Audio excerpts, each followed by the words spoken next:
Good morning, good afternoon, good evening उन सभी लोगों को जो जिस भी समय पर मेरे इस YouTube चैनल YouTube वीडियो को देख रहे हैं। आज हम बायोलॉजी क्लास 12 का चैप्टर नंबर 10 पढ़ेंगे, that is microbes in human welfare. इससे पहले भी मैं इस चैप्टर पे कुछ वीडियोस ऑलरेडी अपलोड कर चुकी हूँ। जिन बच्चों ने मेरी प्रीवियस वीडियोस नहीं देखी है वो प्लीज पहले प्रीवियस वीडियोस देखें ताकि उन्हें मेरी समझाई गई सारी बातें समझ आ जाए।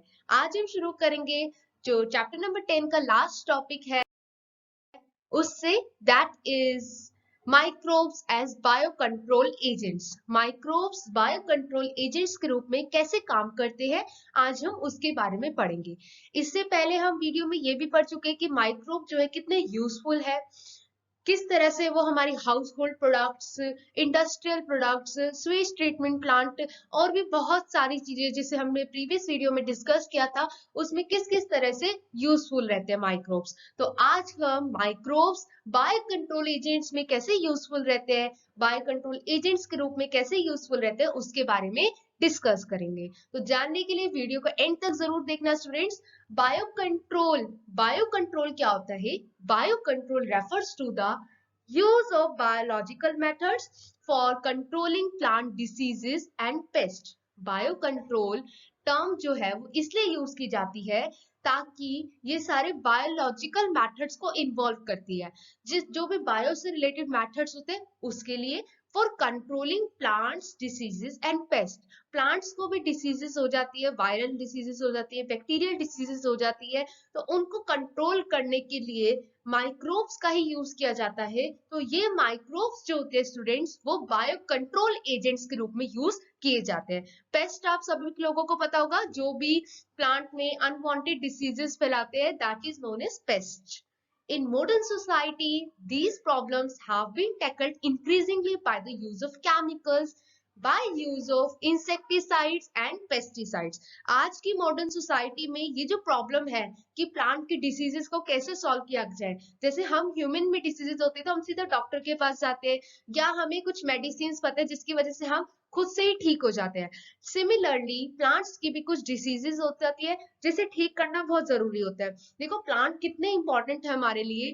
प्लांट खुद से तो दवाई ले नहीं सकते, तो हमें उनका ख्याल रखना होता है क्योंकि हमें उनसे इतनी सारी चीजें मिली होती है, यानी कि इतने सारे वे में प्लांट्स हमारे लिए इतने यूजफुल होते हैं, तो उनकी डिसीजेस को भी तो हमें खत्म करना है ताकि हमारी क्रॉप बच जाए, प्लांट्स बच जाए, उनसे मिलने वाला सामान बच जाए, राइट। तो उसके लिए हम क्या यूज करते हैं स्टूडेंट्स? Insecticides and pesticides. कोई ऐसे स्टूडेंट है यहाँ पर जो मेरी इस वीडियो को देख रहा है और उसे मीनिंग पता हो इंसेक्टिसाइड्स और पेस्टिसाइड्स का, तो प्लीज कमेंट करके जरूर बताएं। These chemicals are toxic। ये केमिकल्स टॉक्सिक होते हैं एंड एक्सट्रीमली हार्मफुल भी होते हैं ह्यूमन बींग्स और एनिमल के लिए alike and have been polluting our environment. जो ये जो केमिकल्स है, क्योंकि केमिकल्स है, टॉक्सिक है, हार्मफुल है हम ह्यूमन बींग्स के लिए, एनिमल्स के लिए, तो ये पॉल्यूटिंग भी है हमारे एनवायरनमेंट के लिए, जैसे सॉइल, ग्राउंड वाटर। क्योंकि सॉइल पे छिड़काते हैं हम, ग्राउंड वाटर जो नीचे पानी सॉइल की अंडरग्राउंड प्रेजेंट होता है, तो वहां पर काफी नुकसान होता है। फ्रूट्स पे नुकसान हो सकता है, वेजिटेबल्स पे नुकसान हो सकता है एंड क्रॉप प्लांट्स पे भी नुकसान हो सकता है। तो soil is also polluted through our use of weedicides to remove weeds। यानी कि हमारी सॉइल भी ना काफी हद तक पॉल्यूटेड हो जाती है जब हम वीडिसाइड्स का यूज करते हैं। ये सारी केमिकल कंपाउंड्स होते हैं स्टूडेंट्स जो हार्मफुल होते हैं और ये इनका छिड़काव किया जाता है प्लांट्स पे ताकि हम उस पे आने वाले अनवांटेड वीड्स जो है उससे हम छुटकारा पा सके। यानी कि अगर हम बात करें तो आपके पास एक प्लांट है छोटा सा, ठीक है, छोटे से प्लांट पे आपके कीड़े लगे हुए हैं, यानी कि आपको वो जो वीड्स है जिसे हम कहते हैं अनवांटेड पार्टिकल्स जो आ जाते हैं जो पूरी क्रॉप को खराब करते हैं, राइट, वो क्या करते हैं इस पर आ जाते हैं। ठीक है, यहाँ पर आपको मान लो वीड आ गया कोई, तो ये ना धीरे धीरे करके सारे पत्तों को छेद करने लग जाते हैं, उनपे बीमारी फैलाने लग जाती है, जितनी भी बीमारियां होती है प्लांट्स की वो फैलाने लग जाते हैं। तो उस पे क्या किया जाता है? स्प्रे का छिड़काव किया जाता है, स्प्रे का छिड़काव किया जाता है। और ये स्प्रे कौन से होते हैं? यही केमिकल कंपाउंड्स होते हैं, जैसे इंसेक्टिसाइड्स हो गया, पेस्टिसाइड्स हो गया, वीडिसाइड्स हो गया। तो उनसे बचाने के लिए हमें छिड़काव करना पड़ता है केमिकल्स का। तो ये केमिकल्स के डिसएडवांटेज ही यही है कि इससे पॉल्यूशन हो जाता है, ठीक है, पॉल्यूशन हो जाता है सॉइल और ग्राउंड वाटर का। तो यहाँ आपको डायग्राम में दिखाया गया किस तरह से छिड़काव किया जाता है खेतों पर। आपको दिखाया गया किस तरह से खेतों पर छिड़काव किया जाता है, लेकिन काफी हद तक ये यूजफुल होते हैं, बट क्योंकि पॉल्यूशन फैलाते हैं एनवायरनमेंट में, इसलिए ये इसका एक डिसएडवांटेज है। Biological control of pest and diseases, किस तरह से बायोलॉजिकल मेथड को हम यूज करके जो अनवांटेड वीड्स है, पेस्ट हो गया, इंसेक्ट्स हो गया, और प्लांट की डिसीजेस को कैसे कंट्रोल करते हैं, उसके बारे में पढ़ते हैं। In agriculture there is a method of controlling pest that relies on natural predation rather than introduced chemicals। तो आप एनसीईआरटी बुक अगर आप जिन स्टूडेंट ने खोल रखी है उनको अच्छे से दिख रही होगी हर एक लाइन कि एग्रीकल्चर में क्या होता है, जो कंट्रोलिंग है, पेस्ट को कंट्रोल करने के बहुत सारे मेथड अप्लाई किए गए हैं। की belief of the organic farmer is that biodiversity furthers health. The more variety a landscape has, the more sustainable it is। तो एक की पॉइंट जो होता है ना, जैसे की है, पूरे फार्मर जो ऑर्गेनिक फार्मर है वो ये बिलीव करते हैं कि हमारी जो बायोडाइवर्सिटी है वो हेल्थ से पहले है। The more variety of landscape, जितनी ज्यादा वैरायटी होगी लैंडस्केप में उतने ही ज्यादा हम सस्टेनेबल है। राइट, सही कहा है फार्मर्स ने, जितनी ज्यादा वैरायटीज होगी तभी तो हमारी जो पूरी सस्टेनेबिलिटी जिससे बनती है वो वैरायटी ऑफ वैरायटी से ही बनती है। The organic farmer therefore works to create a system where the insects that are sometimes called pests are not eradicated but instead are kept at manageable level by a complex system of checks and balances within a living and vibrant ecosystem।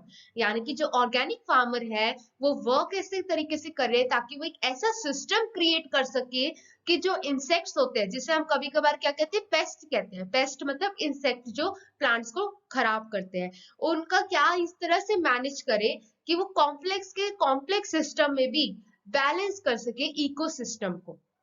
तो ये clear होगा आपको point कि आप diagram में देख रहे हो कि किस तरह से आपके सामने ये वीड्स है, कोई भी इंसेक्ट है, ठीक है, ये पेस्ट क्या करते हैं, धीरे धीरे करके पत्तों को खराब कर देते हैं। तो आप देख रहे हो कितने सारे छेद कर देते हैं। तो इससे नॉर्मली है कि लीफ का सरफेस एरिया डिक्रीज हो रहा है, फोटोसिंथेसिस का प्रोसेस पे कितना इफेक्ट पड़ेगा, और प्लांट का लीव्स जो है आगे किस स्टेम से कनेक्टेड होती है तो उसको भी नुकसान होगा धीरे धीरे करके, और हो सकता है कि कुछ केसेस में प्लांट की डेथ भी हो जाए। तो ऐसे हम कितने सारे प्लांट्स का नुकसान करेंगे, तो उसके लिए कुछ तो मेथड अप्लाई करना पड़ेगा हमें जिससे हम इन सब चीजों से बच सके।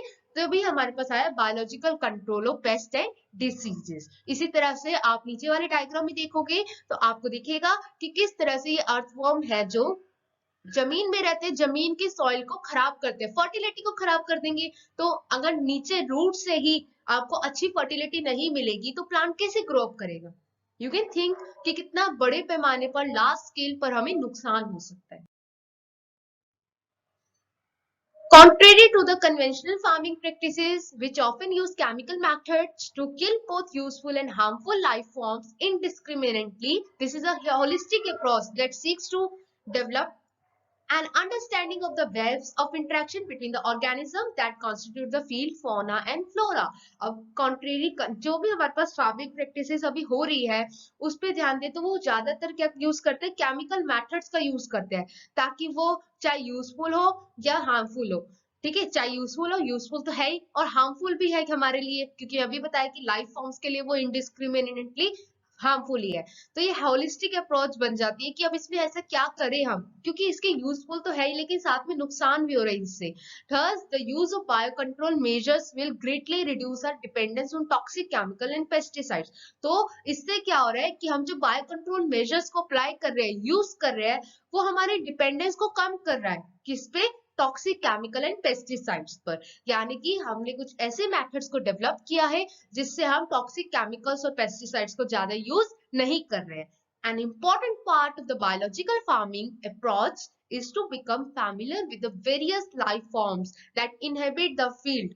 तो एक important part ये भी है बायोलॉजिकल फार्मिंग में, यानी कि जो हम ये केमिकल्स और पेस्टिसाइड्स के अलावा जो हम यूज करने वाले हैं पेस्ट या फिर डिसीजेस से बचने के लिए प्लांट की, वो ये है कि हमें इस बारे में भी फैमिलियर होना पड़ेगा जो उस फील्ड में लाइफ फॉर्म्स रहती है।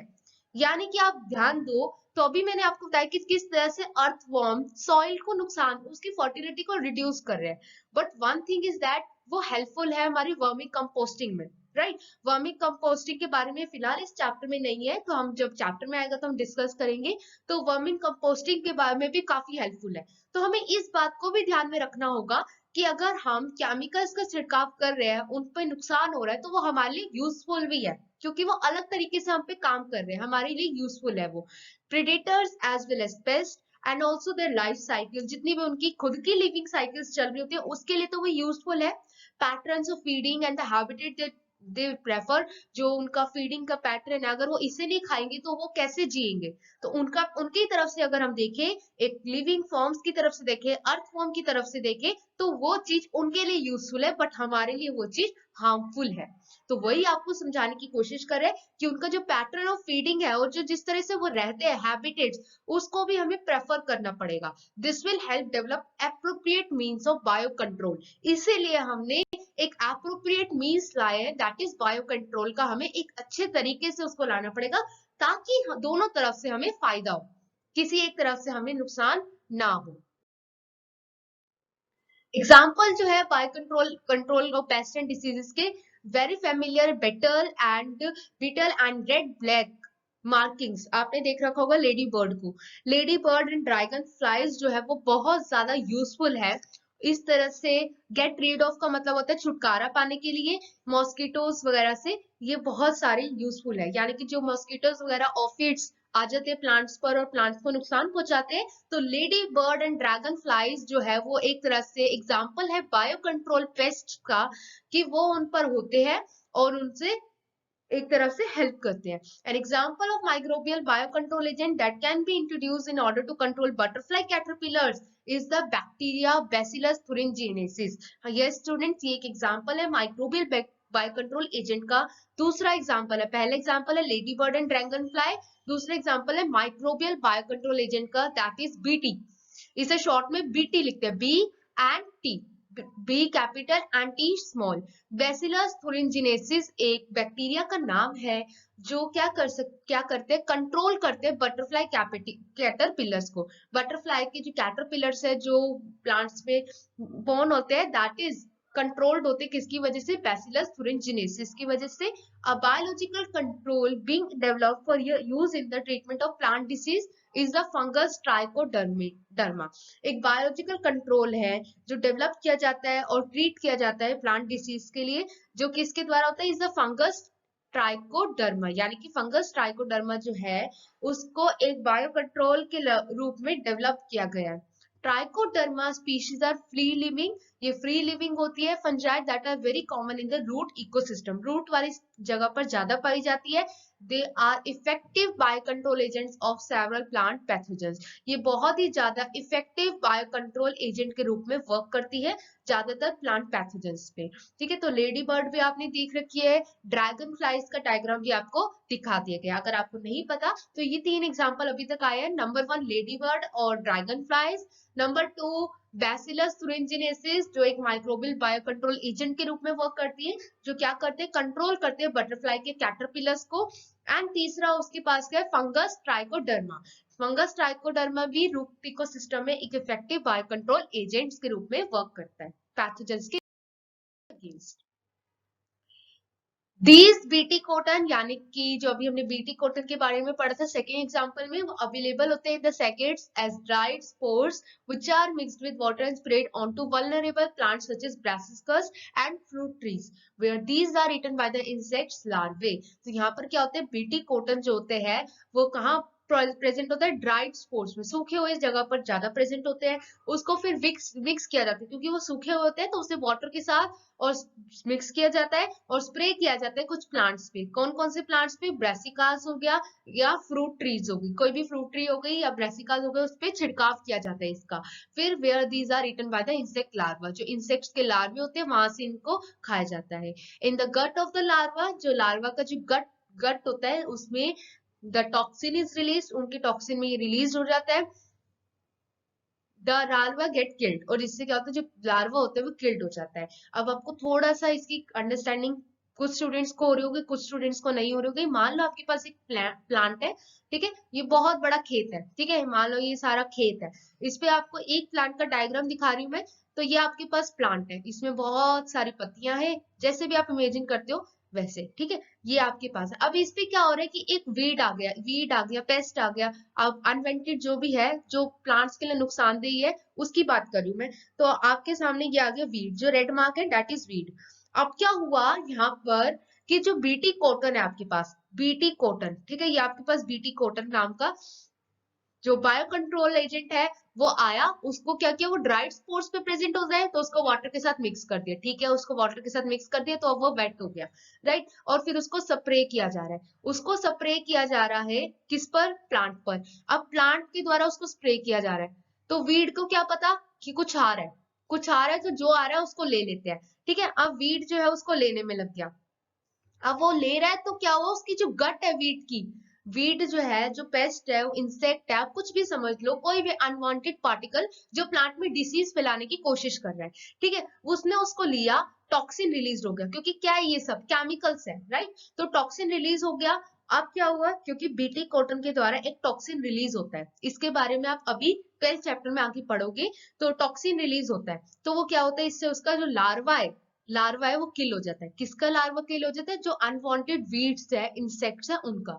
The bacterial diseases will kill the caterpillars, तो इससे क्या होता है, जो बैक्टीरियल डिसीजेस है वो कैटरपिलर्स को किल कर देती है, but larva leave other insects unharmed, तो इससे जो दूसरे इंसेक्ट्स होते हैं जो यूजफुल होते हैं, जो पॉलिनेशन में हेल्प कर रहे हो या कोई भी अदर एक्टिविटी में हेल्प कर रहे हो, वो क्या कर देते हैं, उनको छोड़ देते हैं। Because of the development of methods of genetic engineering in the last decade और सो, क्योंकि अब जेनेटिक इंजीनियरिंग भी धीरे धीरे करके आगे बढ़ रही है, तो उसमें जितनी भी डेवलपमेंट हुई है, साइंटिस्ट ने इंट्रोड्यूस किया बी थ्रिनजिनेसिस को, यानी कि बीटी कॉटन को, टॉक्सिन जीन्स इनटू प्लांट्स। तो ये तरह की जीन्स होती है जो प्लांट्स में पाई जाती है। Such plants are resistant to attack by insect pest, तो ऐसे प्लांट जिसमें बीटी ऑलरेडी प्रेजेंट होता है वो रेसिस्टेंट रहते हैं, उनको किसी भी तरह का इंसेक्ट पेस्ट अटैक नहीं कर सकता, किसी भी तरह का इंसेक्ट अटैक नहीं कर सकता। BT cotton is one such example which is being cultivated in some countries of our states of our country. तो हमारे कुछ स्टेट्स ऐसे जहां पर बीटी कॉटन का आज इस्तेमाल होता है। तो आप, आई होप आपको क्लियर हो गया हो कि बीटी कॉटन कैसे वर्क करता है। तो आपके पास प्लांट है, फिर वीड है, फिर उस पे वो छिड़काव करते हैं हम बीटी कॉटन को, वाटर के साथ मिक्स करके स्प्रे करते हैं, तो वो क्या करता है, एलिमेंट्री गट तक जाता है वीड्स के, वो टॉक्सिन है, तो उससे क्या होता है, उसके जो लार्वे है वो किल्ड हो जाते हैं, जिससे वो आगे बीमारियां नहीं फैला सकते। तो कुछ डायग्राम आपको दिख रहा है, दैट इज बीटी कॉटन।